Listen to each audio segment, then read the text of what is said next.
तो हेलो बच्चों, good morning all. तो आज जो है संख्या 3.0 का उदाहरण लेकर आए हैं, जिसमें आज हम लोग पढ़ेंगे एक्सरसाइज 3.0 का उदाहरण नंबर 3, 4, 5। तो तीनों को अच्छा समझिएगा, बस शुरू से लेकर अंत तक देखिए, आपको बहुत अच्छा समझ में आएगा। बिना देरी किए शुरू करते हैं। और आज की एक ऐसे 3 गुणे 2 अवयव की रचना कीजिए। ध्यान से समझना, 3 गुणे 2 का मतलब क्या हुआ? 3 को स्तंभ, 3 को पंक्ति होना चाहिए और 2 को स्तंभ होना चाहिए। पहला को पंक्ति बोला जाता है और दूसरा को स्तंभ बोला जाता है। 3 गुणे 2 अवयव की रचना कीजिए, जिसके अवयव aij बराबर 1/2 mod i-3j द्वारा प्रदत्त है। यानी जो 3/2 का अवयव का जो रचना करना है, हमको इसका सहायता लेकर बनाना है। ठीक है, तो सबसे पहले हम लोग मानेंगे कि जो 3/2 अवयव कैसा है, आखिर कैसा दिखता है। लेकिन माना कि a बराबर, मैट्रिक्स को हम क्या बोले, a b c कुछ भी मान सकते हैं। a बराबर, तो देखिए यहाँ पर मैट्रिक्स में आपको पंक्ति को दिखाई दे रहा है 3 गो, 1 2 3, अवयव को मैं 2, 1 और 1 को मैं 2। ठीक है, और सब जगह को आपका लिख दीजिए ए लिख दीजिए। ठीक है, अब इसका नामांकन कैसे करेंगे? देखिए पहला जो है, देखिए पंक्ति आता है ए, स्तंभ क्या है? 1। पहला क्या है? पंक्ति। स्तंभ देखिए 1 2, तो 2 यहाँ हो जाएगा 1 2। इसमें जब आइएगा पंक्ति में तो क्या दिखाई दे रहा है? 2, और स्तंभ क्या दिखाई दे रहा है? 1। उसी तरह की पंक्ति 2 स्तंभ 2, पंक्ति 3 स्तंभ 1, पंक्ति 3 स्तंभ 2। तो यह हमारा जो अवयव हुआ, मैट्रिक्स हुआ, यहाँ पर 3/2 का हुआ। इसी का हमको क्या करना है? रचना करना है। तो हमको यहाँ पर अवयव चाहिए, मान चाहिए, या कि a11 का मान क्या होगा, a12 का मान क्या होगा। तो इसका हम लोग मान किसके सहायता से निकालेंगे? aij बराबर 1/2 के सहायता से निकालेंगे। ठीक है, इसको समीकरण a का नाम दे देंगे, लिखेंगे इसलिए दिया है। ठीक है, क्या दिया हुआ हमको? aij बराबर 1/2 mod i-3j। ठीक है, aij यानी पहला निकालना a1, तो 1 यानी i का वैल्यू 1 है और j का वैल्यू 1 है। जहां भी i होगा वहां पर 1 रखेंगे, क्या रखेंगे? 1। 1/2 है तो 1/2 mod i का वैल्यू 1 माइनस 3 है तो 3 गुने j का वैल्यू 1 mod करो। ठीक है, 1/2 है तो 1/2 mod 1 है तो 1। और देखिए 3 में से घटेगा तो कितना होगा? 3 में 1 से गुना होगा तो कितना होगा? -3 होगा, क्योंकि देखो -3 प्लस क्या होता है? माइनस। अब यहाँ पर ध्यान समझिएगा, 1 में से -3 घटेगा तो -2 बचेगा। अब कभी भी याद रखना, जब भी मोड से बाहर ऋणात्मक संख्या निकलता है तो धनात्मक में चेंज हो जाता है। 1/2 गुने -3 में से घटेगा तो -2 जब मोड से बाहर निकलेगा तो हो जाएगा 2, तो 2 से 2 पर जाएगा 1 बार। 1 में 1 से गुना होगा कितना बचेगा? 1। तो a11 की वैल्यू कितना आ गया? 1। अब निकालेंगे a12 का value 1/2 mod i-3j mod close. ठीक है, बराबर 1/2 है तो 1/2 mod i की वैल्यू कितना है? 1 माइनस 3 है तो 3 गुने j की वैल्यू 2 है तो 2 mod क्लोज। 1/2 mod 1 है तो 1 माइनस 3 दूनी 6 mod क्लोज। अब देखिए 1/2 है तो 1/2। अब देखिए यहाँ कैसे पाए? गुना। -6 में से जब 1 को घटाएंगे कितना बचेगा? -5। जब -5 को mod से बाहर निकालेंगे तो क्या हो जाएगा? 5। तो 2 में 5 से भाग नहीं लगेगा तो गुना कर देंगे। 5 में 1 से गुना होगा 5, और बटा क्या हो जाएगा? 2, यानी 5/2 होगा। अब क्या निकालेंगे? a21 बराबर 1/2 mod i-3j हो जाएगा। ठीक है, इसके बाद देखिए 1/2 है तो 1/2 mod i की वैल्यू 2 माइनस 3 है तो 3 गुने j का वैल्यू 1 mod क्लोज। 1/2 है तो 1/2 mod 2 है तो 2 माइनस 3 में से गुना होगा 3 mod क्लोज। 1/2 है तो 1/2 गुने, और देखिए -3 में से 2 घटेगा तो -1 जब mod से बाहर निकलेगा तो क्या बचेगा? 1 बचेगा। एक में एक से गुना करेंगे एक बटा क्या हो जाएगा 2।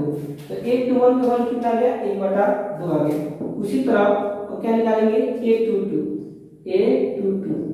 1 बटा 2 मॉड आई माइनस क्या होता है 3j। तो 1 बटा 2 है तो 1 बटा 2 मॉड आई की वैल्यू 2 माइनस 3 है तो 3 गुने j की वैल्यू 2 मॉड फ्रूट। अब सॉल्व कीजिए 1 बटा 2 है तो 1 बटा 2 मॉड 2 माइनस 3 गुने कितना होता है 6 मॉड फ्रूट। अब 1 बटा 2 गुने माइनस 6 में से 2 घटेगा तो -4 का मॉड से भाग लेंगे तो क्या बचेगा 4 कट जाएगा 2 दूनी 4 तो 2 में 1 से गुना होगा कितना होगा 2। तो हमारा 8 2 2 का वैल्यू कितना आ गया 2 आ गया। उसी तरह 8 3 1 का वैल्यू निकालेंगे a 3 1 बराबर 1 बटा 2 मॉड i माइनस 3j ठीक है बराबर 1 बटा 2 है तो 1 बटा 2 मॉड i की वैल्यू 3 माइनस 3 है तो 3 गुने j की वैल्यू 1 मॉड क्लोज 1 बटा 2 मॉड 3 है तो 3 माइनस 3 में 1 से गुना होगा 3 1 बटा 2 गुने 3 में से 3 घटेगा कितना बचेगा 0। अब 0 में किसी भी संख्या से गुना करते हैं आपको पता है क्या होता है 0 होता है। यहाँ पर लिखेंगे 0। अब निकालेंगे a32 बराबर 1 बटा 2 मॉड i माइनस 3j बराबर 1 बटा 2 है तो 1 बटा 2 मॉड i की वैल्यू 3 माइनस 3 है तो 3 गुने j की वैल्यू 2 ठीक है। अब यहाँ पे देखो इधर बराबर 1 बटा 2 मॉड 3 है तो 3 माइनस 3 गुने कितना होता है 6 1 बटा 2 गुने माइनस 6 में से 3 घटेगा तो -3 जब मॉड से भाग लेंगे तो क्या बचेगा 3 2 में 3 से भाग मिलेगा तो गुना कर दो 3 में 1 से गुना करेंगे 3 बटा 2 ठीक है। तो सब a1 a11 a12 a21 a22 a31 a32 सबका वैल्यू हम निकाल दिए।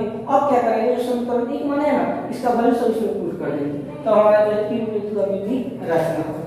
अब लिखेंगे समीकरण 1 से समीकरण 1 से समीकरण 1 में क्या दिया है a बराबर matrix a11 a12 a21 a22 a31 a32 ठीक है। इसमें वैल्यू पुट कर दो देखिए a11 का वैल्यू कितना है 1 आया है तो 1 ठीक है। a12 का वैल्यू कितना है 5 बटा 2 तो 5 बटा 2 लिख दीजिए ठीक है। इसके बाद a21 का वैल्यू कितना है 1 बटा 2 यानी कि 1 बटा 2। इसके बाद a22 का वैल्यू कितना आया है 2 आया है यहाँ पर 2 लिख दीजिए। इसके बाद a32 का वैल्यू कितना है a32 नहीं a31 0 तो 0 लिख दीजिए। इसके बाद a32 का वैल्यू कितना है 3 बटा 2 लिख दीजिए। यहाँ हमारा क्या हुआ 3/2 का मैट्रिक्स हुआ इसी को निकालना था ठीक है। तो यह रहा आपका उदाहरण नंबर 3। इसके बाद जो है उदाहरण नंबर 4 बता रहे हैं देखिए। तो देखिए उदाहरण नंबर 4 कह रहा है यदि matrix x + 3 z + 4 2y - 7 -6 a - 1 0 b - 3 -21 0 बराबर मैट्रिक्स 0 6 3y - 2 -6 -3 2c + 2 2b + 4 -21 0 हो तो a b c x y और z का मान ज्ञात कीजिए ठीक है। इन दो को मैट्रिक्स दिया है और दोनों को ध्यान से देखिएगा तो 3/3 का है ठीक। आप लोग को इसके पहले बताया था बेसिक में कि 3/3 या 2/2 का जो भी मैट्रिक्स रहता है दोनों अगर आपस में बराबर होता है तो जो भी अवयव फर्स्ट में होगा उसके बराबर होता है।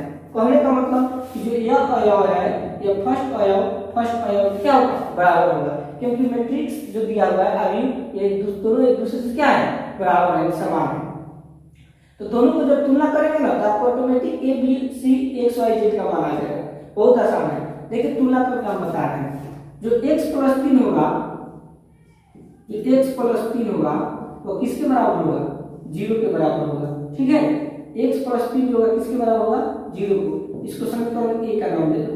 उसी तरह z + 4 होगा वो किसके बराबर होगा अपना 6 के बराबर होगा। इसको समीकरण 2 का नाम दे दीजिए। फर्स्ट से सेकंड से इस चीज को याद रखना है। 2y माइनस 7 बराबर 2y जो माइनस 7 है वो आपका किसके बराबर होगा? 3y माइनस 2 के बराबर होगा। इसको समीकरण हम 3 का नाम देंगे। उसी तरह आपका माइनस 6 जो होगा माइनस 6 के बराबर होगा। तो दोनों देखिए एक दूसरे से बराबर है, तो अगर इसको हम रख रहे हैं तो कोई फायदा है नहीं, वो कट जाएगा। a माइनस 1 किसके बराबर होगा? माइनस 3। इसको लिख लीजिए a माइनस 1 जो होगा किसके बराबर होगा? माइनस 3। इसको समीकरण 4 का नाम दे दीजिए। उसी तरह 0 जो होगा किसके बराबर होगा? आपका 2c प्लस 2 के बराबर होगा। इसको समीकरण 5 का नाम दे दीजिए। उसी तरह b माइनस 3 जो होगा वो किसके बराबर होगा? आपका 2b प्लस 4 के बराबर होगा। इसको समीकरण 6 का नाम दे दीजिए। माइनस 21 जो होगा माइनस 21 के बराबर है और 0 0 के बराबर है, तो इसको लिखने की जरूरत नहीं है। और बारी बारी से समीकरण को सॉल्व करते रहिए, आपको वैल्यू आता रहेगा। देखिए अब सॉल्व करें समीकरण 1 से। समीकरण 1 से समीकरण 1 में क्या दिया हुआ है? x प्लस 3 बराबर 0। तो प्लस 3 को जब उधर भेजेंगे तो क्या बोलेगा? माइनस में बनेगा, इसलिए x की वैल्यू कितना आ गया? -3 आंसर। ठीक है। उसी तरह समीकरण 2 को सॉल्व कीजिए। समीकरण 2 से समीकरण 2 में देखिए z प्लस 4 बराबर 6। और देखिए प्लस 4 है, जब उधर जाएगा तो क्या बोलेगा? -2, इसलिए z बराबर 6 माइनस 4 बराबर 6 में 4 गया 2 आंसर। ठीक है। तो यहाँ पर z को वैल्यू आ गया। और समीकरण 3 को सॉल्व करेंगे। समीकरण 3 से समीकरण 3 में आपका दिया हुआ है 2y माइनस 7 बराबर 3y माइनस 2। तो y की जगह कर दीजिए, और कौन को तरफ कर दो? 2y है तो 2y, और देखिए प्लस 3y इधर आएगा तो क्या होगा? Minus 3y। माइनस 2 है तो -2, माइनस 7 हो जाएगा तो क्या होगा? प्लस 7 होगा। और देखिए 2y में से 3y नहीं घटेगा, माइनस 3y में से 2y घटेगा तो क्या बचेगा? -y। उसी तरह 7 में से 2 घटेगा 5, इसलिए y बराबर इधर का जो माइनस है उधर चले जाएगा तो -5 बच जाएगा। यानी y का वैल्यू कितना आ गया? -5। ठीक।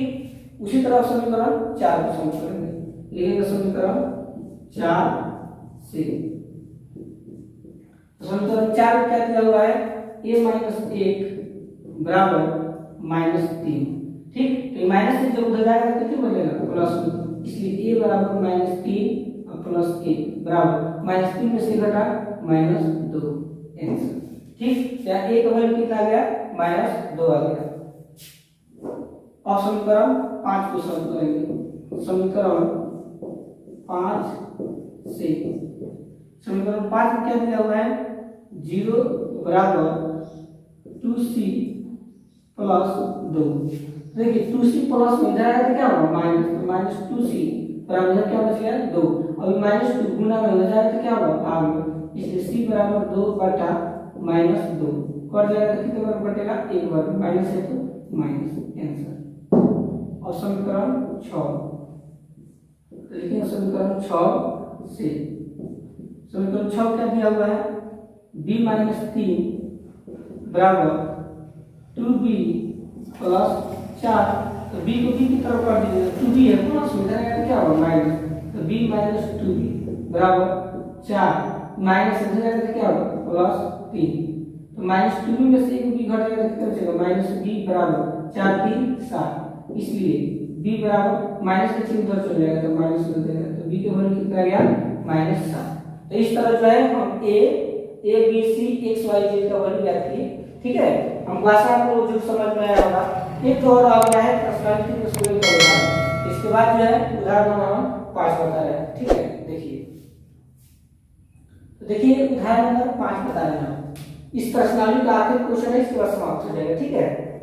और यदि matrix 2a plus b a minus 2b 5c minus 3 4c plus 3d बराबर 4 माइनस 3 11 24 हो तो a b c तथा d के मान ज्ञात कीजिए। ठीक है। सेम टू सेम प्रश्न है। देखिए 2/2 ए भी मैट्रिक्स है, 2/2 का भी मैट्रिक्स है, तो दोनों आपस में क्या होगा, बराबर होगा। जब दोनों की तुलना करेंगे तो ऑटोमेटिक ए बी सी और डी का वैल्यू आएगा।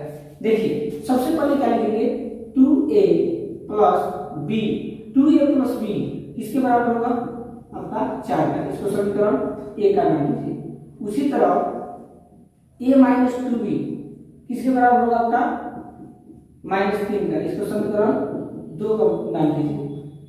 5c माइनस d बराबर किसका होगा, 11 का, इसको समीकरण 3 का नाम लीजिए।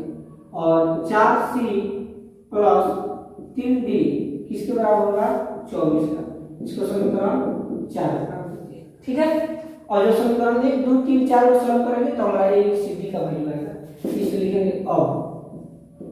ठीक है, ध्यान से देखिए समीकरण 1 और 2 को देखिए, इसमें भी आपको ये दिखाई दे रहा है, इसमें भी आपको दिखाई दे रहा है, इसमें देखिए b है b है। अगर हम समीकरण 1 में अगर हम 2 से गुणा कर दे रहे हैं तो देखिए यहाँ पर 2 हो जाएगा, 2b, तो 2b से 2b कट जाएगा, तो समीकरण 1 में हम 2 से गुणा करेंगे, लिखेंगे समीकरण 1 गुने 2 प्लस समीकरण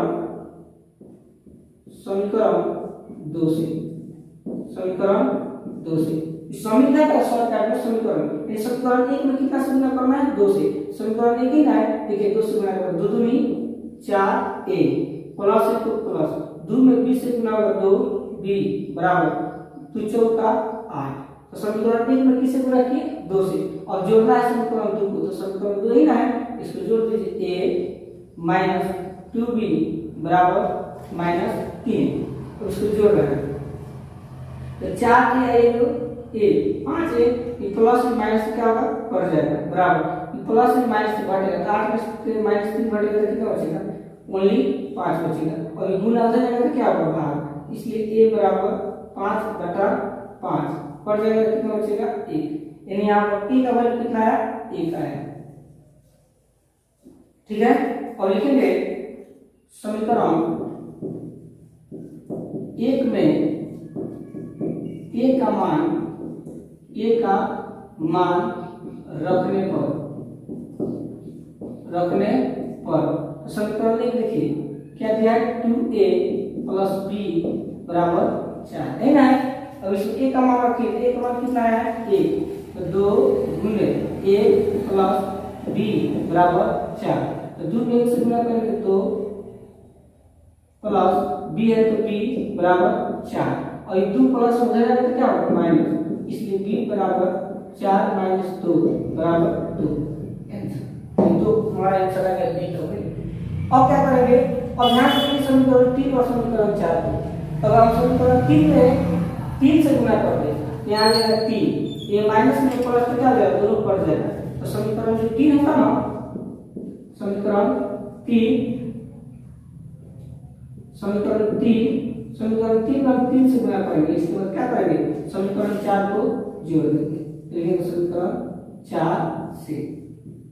ठीक है, तो समीकरण 3 देखिए यह है, इसमें किससे गुणा करना है आपको, 3 से, 3 पर से 15, तो 15c माइनस 3d बराबर 11 3 33। ठीक है, और जोड़ना किसको है, समीकरण 4 को, जोड़ दीजिए, 4c प्लस 3d बराबर 24। ठीक है, इसको जोड़ दीजिए, देखिए 15c या 4c 19c प्लस माइनस क्या होगा, कर जाएगा 24 को 33 में जोड़ दीजिए, 4 3 7 3 2 5 57, इसलिए c बराबर 57 और बटा कितना 19 कर जाएगा, 3 और 19 किया 57, c का वैल्यू कितना गया 3 आंसर। ठीक है, अब क्या करेंगे, जो c का वैल्यू आएगा तो समीकरण 3 में c की जगह रखेंगे तो आपका d का वैल्यू आएगा, लिखेंगे समीकरण 3 में c का मान रखने पर, समीकरण 3 देखिए 5c माइनस d बराबर 11। ठीक, तो 5 है तो 5 गुने c का वैल्यू कितना है 3 माइनस d बराबर 11, 5 3 15 माइनस d बराबर 11, तो गुना हो जाएगा प्लस हो जाएगा तो क्या होगा माइनस, इसलिए माइनस d बराबर 11 माइनस 15, तो माइनस डी बराबर 15 में से 11 घटेगा तो कितना बचेगा -4, तो माइनस माइनस क्या हुआ कट गया, इसलिए डी बराबर कितना आ गया 4 आंसर। तो इस तरह जो है हमारा ए बी सी डी का मान निकला। इसी तरह हमारा जो है जो प्रश्नावली 3.1 में जितना भी उदाहरण है टोटल 5 यहाँ पर क्या हुआ कंप्लीट हो गया। इसके बाद जो वीडियो हम बनाएंगे आप लोगों को वो आएगा आपका 3.1 का प्रश्नावली होता है, जितना भी क्वेश्चन दिया है बारी बारी से उसको भी खंड खंड बात बात कर आपको बीच में हम लाएंगे। अगर आपको थोड़ा सा वीडियो अच्छा लगा हो प्लीज अगर मेरे चैनल पर नए होंगे तो सब्सक्राइब कीजिए और शेयर कीजिए। धन्यवाद।